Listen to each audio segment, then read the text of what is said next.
বাবা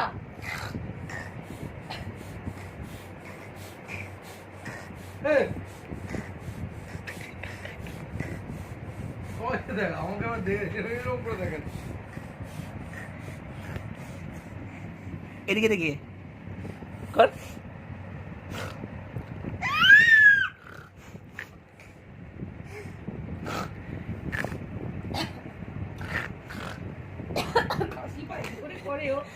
কি জোরে জোরে করে